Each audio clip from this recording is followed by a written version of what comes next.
ശ്രീ പുന്ന അയ്യപ്പ സുബ്രഹ്മണ്യ ക്ഷേത്ര നാരായണീയ പാരായണ സമിതിയുടെ ആഭിമുഖ്യത്തിൽ നാരായണീയ പാരായണ സമർപ്പണം നടത്തി. ഗുരുവായൂർ ക്ഷേത്രം തന്ത്രി ഡോക്ടർ ചേന്നാസ് ദിനേശൻ നമ്പൂതിരിപ്പാട് ദീപപ്രോജ്വലനം നടത്തി. Guruvayur Devaswom chairman doctor V K Vijayan ഉദ്ഘാടനം ചെയ്തു. ക്ഷേത്രം പ്രസിഡന്റ് എം പി സുധീർ അധ്യക്ഷത വഹിച്ചു.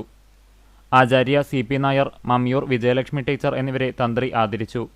പുനർജനി ഗൾഫ് കമ്മിറ്റി നൽകിയ ഉപഹാരങ്ങൾ ചെയർമാൻ പഠിതാക്കൾക്ക് വിതരണം ചെയ്തു. രാധാകൃഷ്ണൻ കാക്കശ്ശേരി അനുഗ്രഹ പ്രഭാഷണം നടത്തി.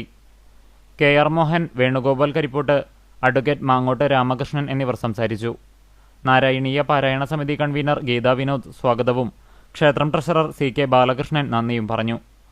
Mohandas Chelanatt, V Premkumar, E V Sasi, M T Babu, P C Velayudhan എന്നിവർ നേതൃത്വം നൽകി. തുടർന്ന് അന്നദാനവും ഉണ്ടായി. കഴിഞ്ഞ 7 വർഷമായി ആചാര്യ സി പി നായരുടെ കീഴിലാണ് പാരായണം അഭ്യസിക്കുന്നത്. താമരയൂർ അയ്യപ്പക്ഷേത്രം ഭജന മാതൃസമിതി, കാവിട് നാരായണീയ പാരായണ സമിതി, പേരകം മണത്തല വിശ്വനാഥ ക്ഷേത്രം, കോഴിക്കുളങ്ങര ക്ഷേത്രം എന്നീ ക്ഷേത്രങ്ങളിലെ മാതൃസമിതികളും പ്രസക്ത ഭാഗങ്ങൾ ചൊല്ലി നാരായണീയ പാരായണ സമർപ്പണ ചടങ്ങിൽ പങ്കെടുത്തു.